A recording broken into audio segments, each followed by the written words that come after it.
Hello friends, नमस्कार। मैं हूं अंकित कुमार साहू राजवीर और हाजिर हूं अपने channel UGC CBSE net English literature के साथ। दोस्तों, मैंने जैसा आपसे वादा किया था कि मैं इस समय आपके राइटर्स कंप्लीट कर रहा हूं और कल मैंने बात की थी आपसे वर्ड्सवर्थ के बारे में। दोस्तों, आपको वीडियो कैसा लगा? वर्ड्सवर्थ के बारे में मैंने बात तो की और उसके साथ साथ मैंने उनके क्वेश्चंस भी अपलोड किए और इस बात की मैं काफ़ी गारंटी लेता हूं कि दोस्तों, अगर आप उस वीडियो को पूरा देखते हैं और उसके क्वेश्चंस को समझते हैं तो आपको क्वेश्चन पैटर्न तो पता चल ही जाएगा। साथ में जो एग्ज़ाम में ज़्यादातर क्वेश्चंस पूछे जाते हैं वर्ड्सवर्थ से, वो मैंने सारे कंपाइल किए हैं उस अपने वीडियो में। इस वीडियो में मैं बात करूंगा जॉन कीट्स की लाइफ के बारे में दोस्तों, और अगला इसके बाद जो वीडियो होगा मेरा, उस पर मैं बात करूंगा जॉन कीट्स पर बनने वाले क्वेश्चंस के बारे में दोस्तों। तो चलिए बिना देरी किए हुए आज हम शुरू करते हैं और पढ़ते हैं जॉन कीट्स के बारे में दोस्तों।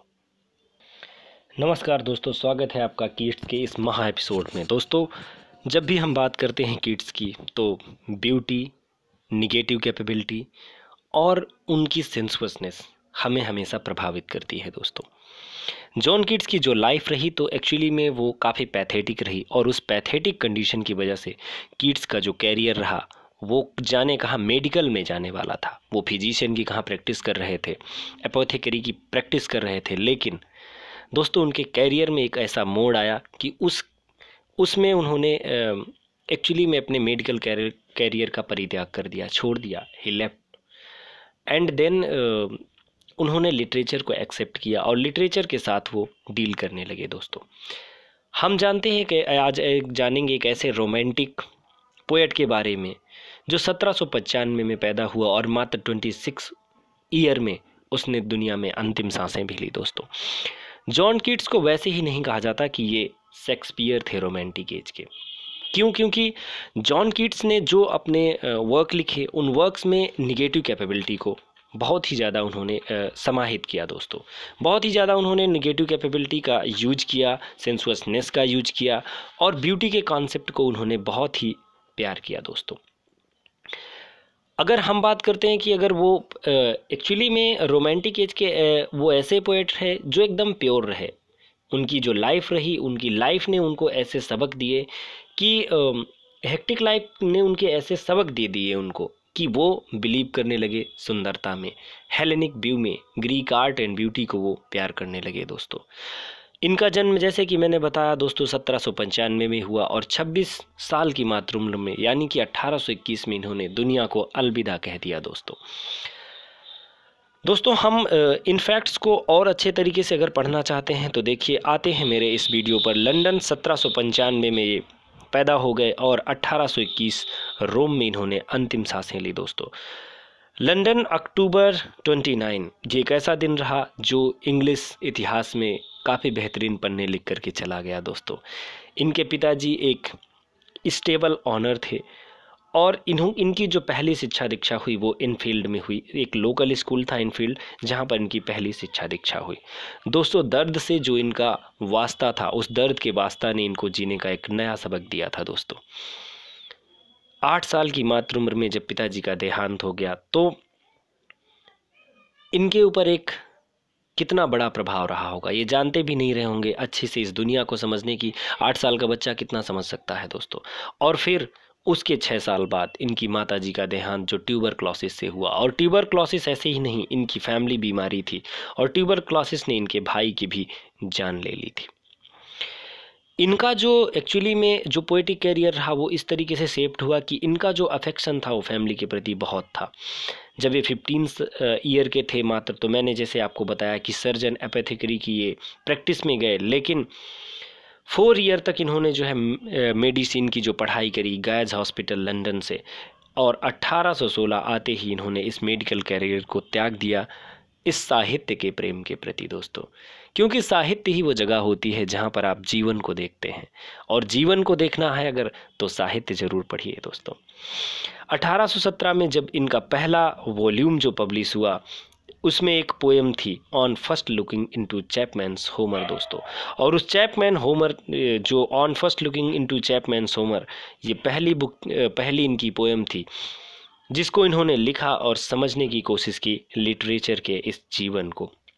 और उनकी एक बेहतरीन पोएम 1818 में आई, जिसकी बात मैं पहले ही कर चुका हूँ। अभी लेक्चर में मैंने बताया ही कि कीट्स का नाम लेते ही a thing of beauty, joy for ever जैसी बातें आती हैं दोस्तों। तो अ थिंग ऑफ ब्यूटी जैसी जो बातें आती हैं दोस्तों, अ thing of beauty joy for ever के साथ ये इनकी सर्च थी एक आइडियल फीमेल लव की दोस्तों। जो इन्होंने ब्यूटी के कॉन्सेप्ट को इन्होंने सराबोर कर दिया था अपने वर्क्स में। अ thing of beauty joy for ever की एक सुंदर वस्तु हमेशा आपके आनंद अनुभूति का कारण होती है दोस्तों। आगे जो इनके वर्क्स रहे उनके बारे में मैं आपसे बात करूंगा दोस्तों कि जो ट्यूबरक्लोसिस था इसने इनके भाई की जान ली, इनके माताजी की जान ली और धीरे धीरे इनको भी दोस्तों तब तक पकड़ने लगा था। समर की 1818 में जब ये एक वॉकिंग टूर पर गए अपने एक फ्रेंड के साथ, तो कुछ वहाँ पर हार्डशिप्स आई और उन हार्डशिप्स ने इनको एक नया रोग दे दिया। वो था कि इनका हेल्थ धीरे धीरे कमज़ोर होने लगा दोस्तों। वहाँ से पता चला कि शायद इनको भी वही ट्यूबरक्लोसिस की शिकायत है जो अदर्स को है, लेकिन इस बात की पुख्ता जानकारी नहीं हो पाई दोस्तों। जब ये लंदन वापस आए तो इन्होंने देखा कि इनका भाई मर रहा है, जान दे रहा है, वो अपनी अंतिम सांसें तोड़ रहा था 1818 में ही। और इसी तरह जो इंडीमियन का जो पब्लिकेशन रहा, तो इंडीमियन के पब्लिकेशन ने बहुत सारे लोगों से निगेटिव रिव्यूज जो मिले उनसे कीट्स काफ़ी ज़्यादा प्रभावित रहे दोस्तों। इन सारी फाइनेंशियल डिफ़िकल्टीज और घरेलू समस्याओं के बीच में जूझते हुए 1818 से 1819 के बीच में इन्होंने अपने बेस्ट कैरियर का आगाज़ किया और उस बेस्ट कैरियर में इन्होंने बेहतरीन पोएम लिखी। और वो जो 5 इनकी ओड्स रहीं 1819 में, जो मोस्ट प्रोडक्टिव ईयर रहा कीट्स का, उस दौरान ये ले करके आए उन पोएम्स को। वो उन पोएम्स में से ode to Psyche, ode to autumn और नाइटिंगेल, इसी तरह करके इनकी जो पोएम्स रहीं, ग्रेशियन अर्न, ये जो सारी पोएम्स रहीं, इन सारी पोएम्स ने इनको एक बेहतरीन सफलता देने की कोशिश की। हाइपीरियन एक ऐसा इनका इपिकल पोएम रही जो ग्रीक गॉड्स और टाइटन्स का जिसमें डिपिक्शन है। इसमें इन्होंने इनके उस मिथ को उजागर करना चाहा है जो हेलेनिक व्यू से काफ़ी प्रेरित था। ला बेल डेमसन्स मर्सी एक ऐसा लिटरेरी बैलेड है जिसमें ये बात करते हैं अ लेडी विदाउट मर्सी, जिसे हम नाम देते हैं, जिसमें ये बात करते हैं एक ऐसी क्रूअल लेडी की जिसमें कोई दया मात्र भाव भी नहीं है। The eve of saint Agnes दोस्तों एक ऐसी पोएम जिसमें लवर्स और सेक्सुअलिटी को काफ़ी ज़्यादा इन्होंने दिखाने की कोशिश की और इस सेक्सुअल ट्रीटमेंट की वजह से दोस्तों जो इनका पब्लिशर था उसने खुद कहा कि आप इस सेक्सुअल ट्रीटमेंट को थोड़ा कम करिए, तब हम इसको पब्लिश करेंगे। और फिर आई दोस्तों इनकी एक बेहतरीन इनका वर्क जो है a poem telling the story of magic female snake who falls in love with a young man and transform herself by magic into a woman. वो पोएम थी लामिया दोस्तों। ये एक ऐसी पोएम थी जिसमें एक फीमेल स्नेक जो थी वो किसी एक यंग मैन के प्यार में पड़ जाती है और उस यंग मैन के प्यार को पाने के लिए वो एक औरत का रूप धारण कर लेती है, अपने आप को मैजिक से एक औरत के रूप में बदल लेती है दोस्तों। इस तरह से जो इनकी सीरीज आई ओड्स की, जिनकी मैंने बात की कि मोस्ट प्रोडक्टिव ईयर में ode to Psyche, to a nightingale, on a Grecian urn, to autumn, on melancholy, ये जो इनकी 5 बेहतरीन वर्क रहे दोस्तों। ये किसी भी एग्ज़ाम की बात करिए आप दोस्तों, किसी भी एग्ज़ाम में जब आप बैठते हैं तो ये 5 वर्क ही इनके सबसे ज़्यादा महत्वपूर्ण होते हैं दोस्तों। इन 5 वर्क्स में आपको देखने को मिला relationship between pleasure and pain, happiness and melancholy, art and life, reality and imagination दोस्तों। आगे जो ब्यूटी ऑफ आर्ट, जो आर्ट की ब्यूटी को इन्होंने डिपिक्ट करने की कोशिश की। जब आप ओड टू आटम इनकी पोएम पढ़ते हैं तब आप देखते हैं कि ओड टू आटम पढ़ते हैं तो कैसे आटम के सीजन को कैसे ये एक लेडी के रूप में दिखाने की कोशिश करते हैं। और जब आप ग्रेशियन अर्न पढ़ते हैं तो ग्रेशियन अर्न, जो अर्न पर बनी हुई जो पेंटिंग है उसको किस प्रकार से ये डिपिक्ट करते हैं, आप वहाँ से समझ सकते हैं कि इन सेंस, आई, ईयर, जो स्मेल है आपकी, इन सारे जो आपकी साइट है, हियरिंग है, टेस्ट है, स्मेल है, टच है, ये सारे इन्वॉल्व हैं। इनके पूरे 5 सेंसेस को इन्होंने इन्वॉल्व करने की कोशिश की है अपने वर्क्स में और दिखाने की कोशिश की है दोस्तों एक बेहतरीन अनुभव, जीवन का एक बेहतरीन अनुभव। उस सेंसुअसनेस ने ही इनको बढ़िया एक बेहतरीन प्लेटफॉर्म दे दिया एक लिटरेचर के क्षेत्र में दोस्तों। ये जो सेंसुअसनेस है दोस्तों, तो इसको आप देख सकते हैं, आप नाइटिंगेल पोएम पढ़ते हैं तो आप देखते हैं कि मैं को कहते हैं कि मेरे पाँव के नीचे कौन से पुष्प हैं, कौन से फ्लावर्स हैं, बट मैं केवल उनकी खुशबू से महसूस करता हूँ। देखिए, जब खुशबू स्मेल का जो वो आता है, जिक्र आता है, तो इससे साफ जाहिर होता है कि ब्यूटी ऑफ आर्ट उनमें खूब बहुत अच्छे से उनमें पिरोई गई थी दोस्तों। हम बात करेंगे दोस्तों उनके निगेटिव कैपेबिलिटी की, और जो निगेटिव कैपेबिलिटी रही जो दोस्तों उनकी, तो निगेटिव कैपेबिलिटी में उन्होंने बताया कि self oblivion is called negative capability. Self oblivion यानी कि जब आप खुद को भूल जाते हैं। दोस्तों मैं एक उदाहरण देता हूं कि जैसे आप जब बैठे होते हैं कहीं पर और किसी ऑब्जेक्ट को देखते हैं, और ऑब्जेक्ट को देखते देखते आप इतने गुमसुम हो जाते हैं कि उस ऑब्जेक्ट में ही आप गुम हो जाते हैं। पीछे से आपको कोई आवाज़ भी दे रहा होता है, तब भी नहीं आप समझ पाते कि वो मुझे ही आवाज़ दी जा रही थी, और आप एकदम से चौंक जाते हैं कि अरे मैं तो कहीं भूल गया था। That is the situation of negative capability दोस्तों। तो यानी कि capable of being in uncertainties या mysteries, doubts, that is called the condition of negative capability.